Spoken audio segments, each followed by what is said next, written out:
Yesu mati, bike चलाउने बेलामा जब प्रार्थना गर्दै गर्दै आइरहेको थिए, परमेश्वरले मलाई एउटै कुरा भन्नुभयो कि जुन ठाउँमा त जाँदैछ त्यो ठाउँको व्यक्ति रित्तै होइन भरिएर जानेछ। हालेलुया। तपाईहरु रित्तै जाने छैन, आज भरिएर जानुहुन्छ। जति पनि तपाईको जीवनमा डिप्रेसन छ त्यसबाट छुटकारा भएर जानुहुन्छ।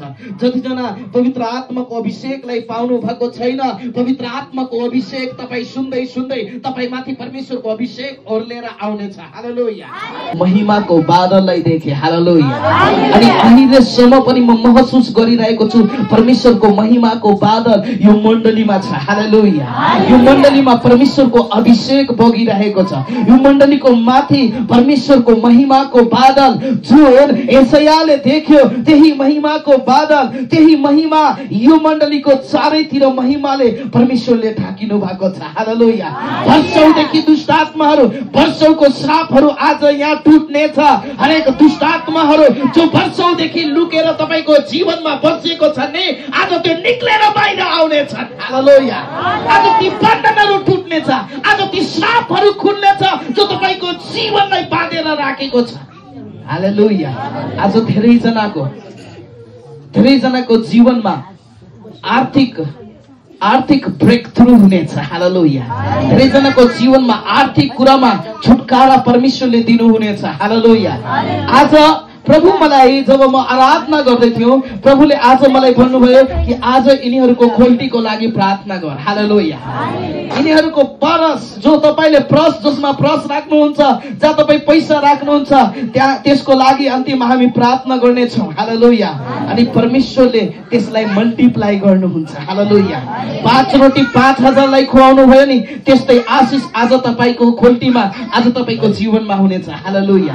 परमेश्वर चमत्कारको काम आज गर्नको लागि तयार हुनुहुन्छ। यसकारण परमेश्वरको चमत्कार लिनको लागि, परमेश्वरको आशीष लिनको लागि के गर्ने? हामी के गर्ने? प्रार्थनाको साथ तयार हुने। हालेलुया। हालेलुया। हालेलुया। हालेलुया। यदि तपाईँ त्यो संसारको आशीष पाउनको लागि एकदम तयारीको साथ जानुहुन्छ भने स्वर्गको आशीष पाउनको लागि तपाईको जीवनमा कतिको तयारी हुन आवश्यक छ। हालेलुया। एक थाल खाएर मजाले आएर आँखा चिम्मा गरेर मुख पनि आ गरेर बसेर आशीष आउँछ? हामी मण्डली आउँछौँ त्यतिकै रित्तै किन जान्छौँ थाहा छ? हामी तयारीको साथ आउँदैनौँ कि प्रभु तपाईले जे चाहियो म लिएर आउँदैछु, तर तपाईले मलाई दिन पर्यो। हालेलुया। हालेलुया। प्रभु तपाईले जे चाहियो सब कागज हामी बोकेर आउँछौँ। हालेलुया। मण्डली आउँदा पनि सब कुरा बोकेर आउनुहोस् जुन प्रभुलाई चाहियो। हालेलुया। परमेश्वरसँग आशीष पाउनको लागि तपाईको हृदय सफा हुन पर्यो। हालेलुया। तपाईको जीवनमा प्रार्थनाको जीवन हुन पर्यो, तपाईको हृदय शुद्ध हुन पर्यो। हालेलुया। अनि बल्ल त परमेश्वरको स्वर्गको आशीष, स्वर्गको आवाज पाउन छ। हृदय घर फर्किनुको कारण यही हो कि हामी कहिले पनि आफ्नो जीवनलाई परमेश्वरको हातमा समर्पण गरेनौँ। हालेलुया। तर प्रभु आज यो समयमा चाहनुहुन्छ, यदि परमेश्वरबाट तपाईँ आशीष पाउन चाहनुहुन्छ भने आफ्नो जीवनलाई परमेश्वरको हातमा समर्पित गर्नुहोस्। हालेलुया। परमेश्वरले चाहिने कुरा परमेश्वरलाई दिनु, तपाईलाई चाहिने कुरा परमेश्वरले तपाईलाई दिनुहुन्छ। हालेलुया। यदि तपाईले लाग्छ कि प्रभु मलाई यो कुराको आवश्यकता छ भने परमेश्वरलाई के चाहियो त्यो दिन सुरु गर्नुहोस्। हालेलुया। परमेश्वर तपाईसँग के खोज्दै हुनुहुन्छ त्यो दिन सुरु गर्नुहोस्, अनि अटोमेटिक नि तपाईको जीवनमा त्यो आशीष आउन सुरु हुन्छ। हालेलुया। हालेलुया। म तपाईको हृदयलाई देख्न चाहन्छु कि आज कतिजना यहाँबाट रित्तै होइन भरिएर जान चाहनुहुन्छ।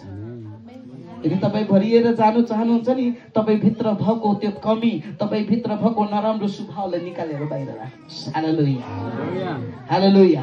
तपाईँ त्यसलाई जति लुकाएर राख्नुहुन्छ नि, त्यो तपाईँ भित्र त्यति नै राज्य गर्दै जान्छ। हालेलुया। जति त्यो पापलाई तपाईँ लुकाउँदै बस्नुहुन्छ, त्यति त्यो पाप तपाईले दबाउँदै जान्छ, दबाउँदै जान्छ, दबाउँदै जान्छ।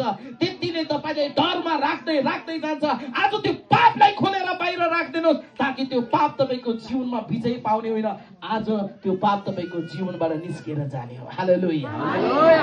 छैन मेरो प्रियहरू, किनकि हामी कहिले पनि आफ्नो जीवनलाई परिवर्तन गर्न प्रयास गरेनौं।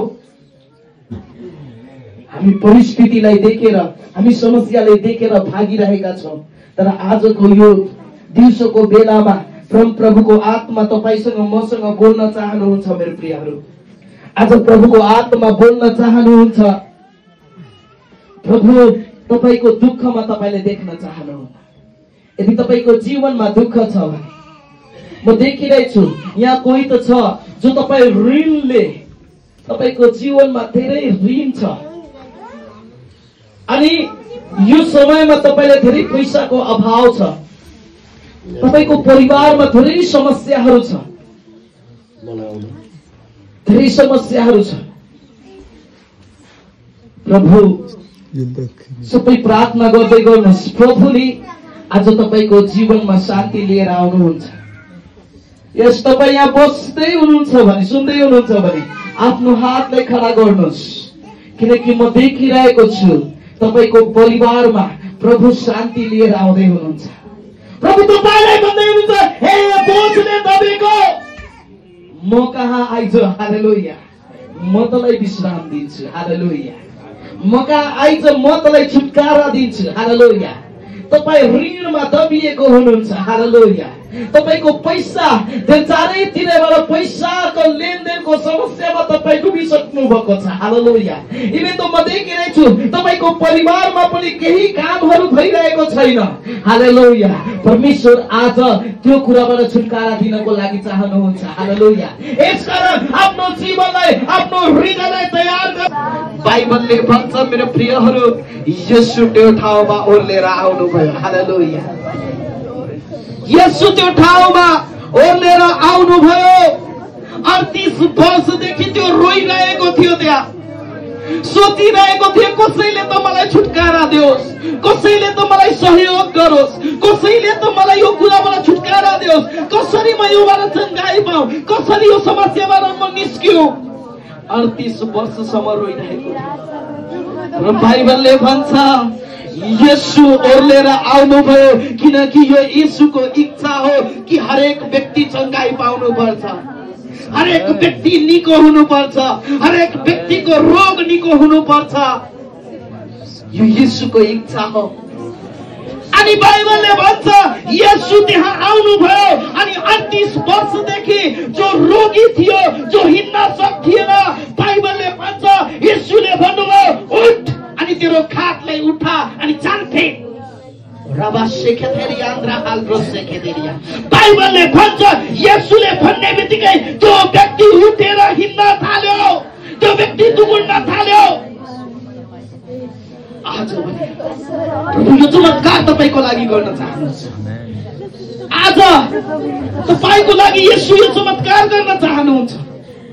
यदि तपाईँ त्यही 38 वर्षको रोगी जस्तो तपाईको घरको समस्यामा तपाईँ सहजै बसिरहनु भएको छ भने म एकजना लेडिजलाई देखिरहेको छु। तपाईको परिवारमा शान्ति छैन, तपाईको परिवारमा मेलमिलाप छैन। आफ्नो हातलाई उठाउनुहोस्।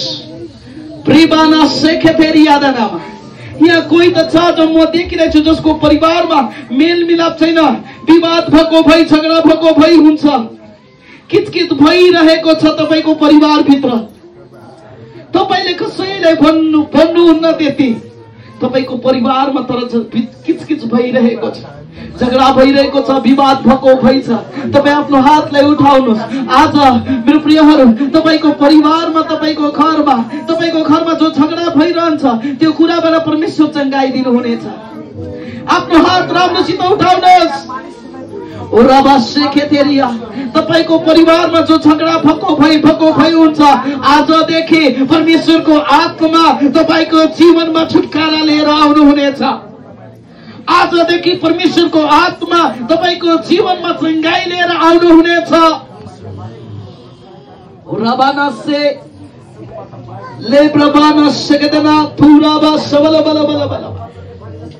प्रभु शान्ति दिने परमेश्वर हुनुहुन्छ। आज तपाईको हृदयमा परमेश्वरको शान्ति आउनेछ। हे जवान, तेरो जवानी अवस्थालाई सुधार। म एकजना जवान भाइलाई देखिरहेको छु, प्रभु उसलाई शान्ति दिन चाहनुहुन्छ। तैँले आफ्नो आमा बुवालाई ठगेर